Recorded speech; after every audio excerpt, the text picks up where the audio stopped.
بسم اللہ الرحمن الرحیم بسم اللہ الرحمن الرحیم الحمد للہ رب العالمین والصلاة والسلام علی رسولہ محمد وآلہ واصحابہ اجمعین اما بعد۔ درس نمبر 57۔ آج کے سبق کا عنوان ہے مقدمہ توضیح حصہ 10، تعریفات میں طرد اور عکس کا ہونا ضروری ہے۔ جیسے کہ آپ کے علم میں ہے، توضیح کا مقدمہ چل رہا ہے، اس میں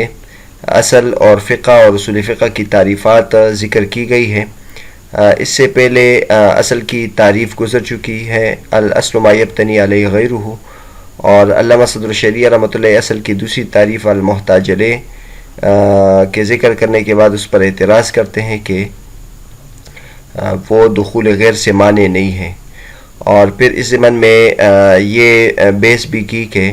تعریفات دو قسم پر ہے، ایک تعریف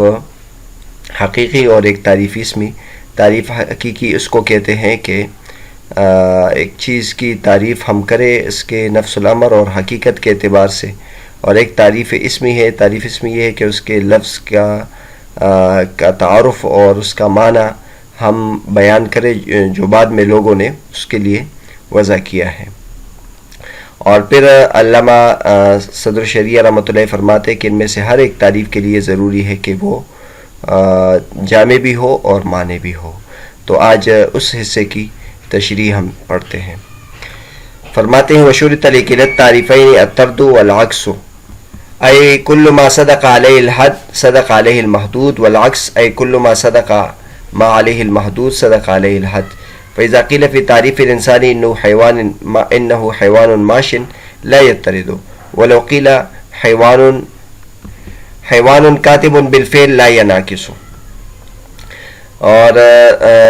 دونوں تعریفوں کے لیے طرد کا ہونا ضروری ہے، یعنی جس پر حد صادقہ ہے اس پر محدود بھی صادقہ ہے، اور عکس کا ہونا بھی ضروری ہے، یعنی جس پر محدود صادقہ ہے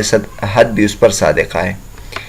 لہذا اگر انسان کی تعریف میں یہ کہا جائے حیوان ماشی تو یہ دخول غیر سے معنی نہیں ہوگا، اور اگر ہم کہیں حیوان کاتب بالفعل تو یہ منعکس نہیں ہوگا۔ اور یہ آپ نے پہلے بھی پڑھا ہوگا کہ تعریفات کے لیے دخول غیر سے معنی ہونا اور اپنے افراد سے کے لیے جامع ہونا یہ ضروری ہے۔ تو طرد کا معنی بتایا ہے کہ کل ما صدق علیہ الحد، یعنی حد جس پر صادق آ جائے، جو لفظ ہے وہ جس پر بھی صادق آ جائے اس پر وہ تعریف بھی،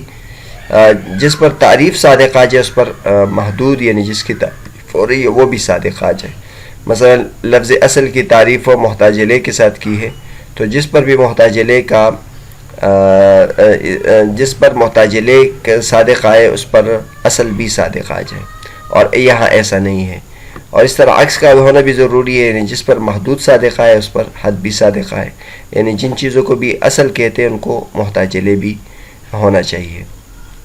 یہاں ایک تعریف ذکر کی ہے، وہ تعریف ذکر کی ہے جو دخول غیر سے معنی نہیں ہے۔ جیسے انسان کی تعریف ہم کہیں حیوان ماشی، وہ جاندار جو چلنے والا ہے، تو یہ دخول غیر سے معنی نہیں ہوگا، کیونکہ بقر اور دیگر جانور وہ بھی چلنے والے جانور ہیں، اس پر حیوان ماشی کا اطلاق آتا ہے۔ اور اسی طرح اگر ہم انسان کی تعریف میں حیوان کاتب بالفعل کہیں تو یہ اپنے افراد کے لیے جامع نہیں ہوگا، کیونکہ بہت سارے ایسے انسان ہیں جو کاتب بالفعل نہیں ہیں۔ علامہ تفتزانی رحمۃ اللہ کیا فرماتے ہیں؟ وہ فرماتے ہیں قولہ وشرط لکلا التعریفین الحقیقی والاسمی الطرد والعکس، اما الطرد فهو صدق المحدود على ما صدق عليه الحد مضطردا كليا، اي كل ما صدق عليه الحد صدق عليه المحدود، وهو معنى قولهم كلما وجد الحد وجد المحدود، فبالاضطراد يصير الحد مانعا عن دخول غیر المحدود۔ ان دونوں تعریفوں کے لیے یعنی حقیقی اور اسمی کے لیے طرد اور عکس کا ہونا ضروری ہے۔ طرد کہتے ہیں محدود اس پر صادق آئے جس پر حد صادق آ جائے، اور عام ہونا، کلی ہونا، یعنی جس پر حد صادق آئے اس پر محدود بھی صادق آئے۔ اور یہ بعض مرتبہ ہم ان الفاظ کے ساتھ کہتے ہیں تو اس کا بھی یہی مطلب ہے کلما وجد الحد وجد المحدود۔ تو اضطراد کے ساتھ، عام ہونے کے ساتھ حد دخول غیر محدود سے معنی بن جائے گا، یعنی غیر محدود یعنی جس کی تعریف نہیں ہو رہی ہے وہ اس حد میں صادق، وہ اس حد میں شامل نہیں ہوگا۔ آگے فرماتے ہیں وَأَمَّا الْعَكْسُ فَأَخَذَهُ بَعْضُهُم مِّنْ عَكْسِ الطَّرْدِ بِحَسْبِ مُتَفَاهَمِ الْعُرْفِ وهو جعل المحمول موضوعا مع رعاية الكمية بعينها كما يقال كل إنسان ضاحك وبالعكس كل ضاحك إنسان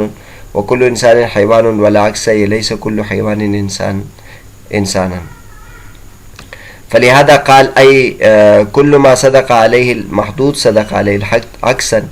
لقولنا كل ما صدق عليه الحد صدق عليه المحدود، فصار حاصل الطرد حكما كليا بالمحدود على الحد والعكس حكما كليا بالحد على المحدود. وبعضهم أخذه من أن عكس الإثبات نفي ففسره بأنه كلما انتفى الحد انتفى المحدود، أي كلما لم يصدق عليه الحد لم يصدق عليه المحدود، فصار عكس حكما كليا بما ليس بمحدود على ما ليس بحد، والحاصل واحد وهو أن يكون الحد جامعا لأفراد المحمودود كلها۔ اوپر یہ لفظ استعمال کیا تھا کہ دونوں تعریف کے لیے طرد اور عکس کا ہونا ضروری ہے، تو طرد کا معنی تو انہوں نے بتا دیا، اب عکس کا کیا مطلب ہے؟ تو عکس کے دو مطلب ہے اور دونوں طریقوں سے یہ معنی درست ہے۔ یا تو عکس کو بعض حضرات نے عکس و طرد سے لیا ہے، یعنی طرد کا عکس کا ہونا بھی ضروری ہے، عرف سے جو مفہوم ہوتا ہے اس اعتبار سے، اور عرف میں جو ہوتا ہے محمول کو موضوع بنا دیا جاتا ہے اور اس میں جو کمیت ہوتی ہے اس کو برقرار رکھا جاتا ہے۔ جیسے مثلا کل انسان ضاحک، تو اس کا عکس ہوگا کل ضاحک انسان، اور کل انسان حیوان، اس کا عکس یہ ہوگا لیس کل حیوان انسانا۔ کل انسان حیوان، اس کا عکس تو کل حیوان انسان آئے گا، لیکن اس کا یہ عکس ٹھیک نہیں آئے گا۔ اسی وجہ سے کہا ہے کل ما صدق علیہ المحدود صدق علیہ الحد، جس پر محدود صادق ہے اس پر حد بھی صادق ہے، اور یہ ہمارے قول کل ما صدق علیہ الحد صدق علیہ المحدود کا عکس ہے۔ گویا طرد کا حاصل ایسا ہوا کہ وہ ایسا حکم کلی ہو محدود پر کہ وہ حد پر محدود کلی ہو، اور اسی طرح عکس کا معنی ہوگا کہ وہ حکم کلی کہ حد کا محدود پر کلی حکم ہو۔ اور بعض حضرات نے عکس الاثبات نفی سے عکس کا معنی لیا ہے کہ مثبت کا جو عکس ہوتا ہے وہ منفی ہوتا ہے، تو انہوں نے یہ کہا ہے کہ جب حد کی نفی ہو جائے گی تو وہاں محدود کی بھی نفی ہو جائے گی، یعنی جب جہاں حد صادق نہیں آئے گا تو وہاں محدود بھی صادق نہیں آئے گا۔ تو کوئی عکس ایسا حکم کلی ہے کہ جو محدود نہیں ہے اس بنیاد پر کہ وہ حد نہیں ہے، جہاں حد نہیں ہے وہ محدود بھی نہیں ہوگا۔ تو بہرحال حاصل ایک ہے، اور وہ یہ ہے کہ حد کا جامع ہونا چاہیے اپنے افراد کے لیے، تمام افراد کے لیے۔ عکس مصنف نے اوپر لفظ استعمال کیا تھا شرط لقلت تعریفین الطرد والعکس، تو عکس کا کیا معنی ہے؟ تو عکس کے دو طریقوں سے معنی آپ لے سکتے ہیں، اور دونوں اعتبار سے اس کا معنی درست ہو سکتا ہے۔ حاصل تو اس کا یہی ہے کہ جامع ہونا، طرد کا معنی دخول غیر سے معنی ہونا، اور عکس کا معنی اپنے افراد کو جامع ہونا۔ لیکن عکس کا یہاں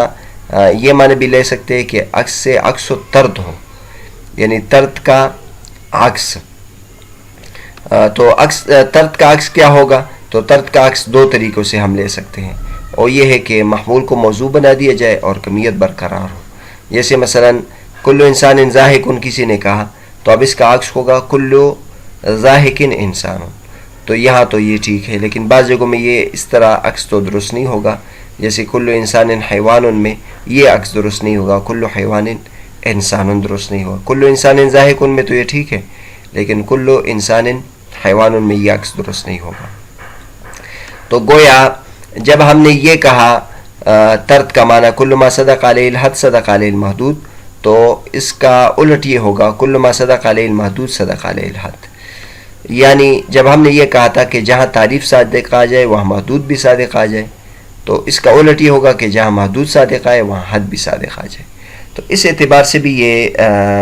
یہاں عکس کا معنی لینا درست ہے۔ اور جو جہاں مصنف اعتراض کر رہے ہیں امام راضی رحمۃ اللہ پر، تو اس کو اس طریقے سے ہم سمجھ سکتے ہیں کہ امام زاجی رحمۃ اللہ علیہ نے اصل کی تعریف محتاج الیہ کے ساتھ کی ہے، تو حد کو جامع معنی ہونا چاہیے، یعنی جن چیزوں کو اصل جو چیزیں اصل ہے وہ چاہیے کہ وہ محتاج الیہ بھی ہو، اس طرح جو محتاج الیہ ہو چاہیے کہ وہ اصل ہو، اس طرح جامع معنی ہونا ضروری ہے۔ لیکن بعض حضرات نے عکس کا یہ معنی بھی لیا ہے، اور یہ بھی عرف میں لیا جاتا ہے کہ نفی کا جو عکس ہوتا ہے وہ مثبت ہوتا ہے، اور مثبت کا جو عکس ہوتا ہے وہ نفی ہوتا ہے، تو اس معنی میں بھی یہاں ٹھیک ہے، اور ہم اس طرح تشریح کریں گے کہ ہر دو تعریفوں کے لیے طرد کا ہونا بھی ضروری ہے، یعنی جہاں حد صادق آ جائے وہاں محدود صادق آ جائے، اور عکس کا ہونا بھی ضروری ہے، یعنی جہاں حد صادق نہ آئے وہاں محدود بھی صادق نہ آئے، تو اس طرح یہ عکس بھی ٹھیک ہے، تو یہ معنی بھی ٹھیک ہے۔ تو چونکہ یہ دونوں طرف سے حکم کلی ہوتا ہے، تو لہٰذا دونوں طریقوں سے اس کو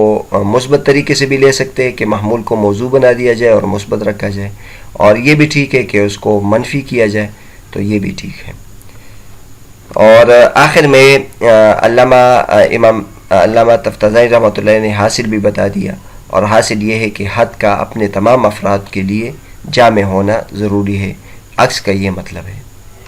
تو بہرحال آج کے سبق کا خلاصہ یہ ہوا، مصنف کی جو عبارت ہے شرط لکلت تعریفین یا طرد والعکس، تو اس میں طرد اور عکس کا کیا مطلب ہے، آج کے سبق میں اس کی تشریح ہوگی۔ تو طرد کا لغوی معنی تو آتا ہے عام ہونا، شامل ہونا تمام افراد کو، اور یہاں معنی اس کا یہ لیا ہے کہ جہاں بھی محدود صادق آئے اس پر حد بھی صادق آئے، تو اس معنی کے اعتبار سے یہ اصطلاحی معنی اور اس کا جو لغوی معنی اس کے ساتھ اس کی مناسبت سے اصطلاحی تعریف یہاں یہ کی کہ جہاں بھی حد صادق آئے وہاں پر جو معرف ہے وہ بھی صادق آئے، اور طرد کی شرط کا جو مقصد ہے وہ بھی بتا دیا کہ طرد کی شرط کا جو مقصد ہے وہ یہ ہے کہ اس سے تعریف دخول غیر سے معنی ہو جاتا ہے۔ اور دوسرا جو لفظ ہے وہ عکس کا ہے، تو عکس کا ایک تو لغوی معنی ہے الٹ، اور یہاں جو اصطلاحی معنی ہے دو بیان کیے ہیں۔ ایک معنی یہ ہے کہ محمول کو موضوع کو محمول بنا دیا جائے اور محمول کو موضوع بنا دیا جائے، تو اس طریقے سے عکس بنا دیا جائے۔ یہ عکس جو ہوتا ہے یہ عرف کے نزدیک اس طرح عکس ہوتا ہے کہ الٹ کرنا، تو اس معنی کے لحاظ سے بھی یہ ٹھیک ہے۔ اور دوسرا عکس کا معنی یہ لیا ہے کہ مثبت کا جو عکس ہوتا ہے وہ منفی ہوتا ہے، اور منفی کا جو عکس ہوتا ہے وہ مثبت ہوتا ہے، اس معنی کے اعتبار سے بھی یہ ٹھیک ہے۔ اور پھر آخر میں عکس کی شرط کا مقصد بھی بیان کر دیا کہ عکس کی شرط کا مقصد کیا ہے، کہ تو عکس کی شرط کا مقصد یہ کہ وہ جو معرف ہے وہ اپنی تمام افراد کو، جو تعریف ہے وہ اپنے تمام افراد کو شامل ہو اور تمام افراد کو جامع ہو۔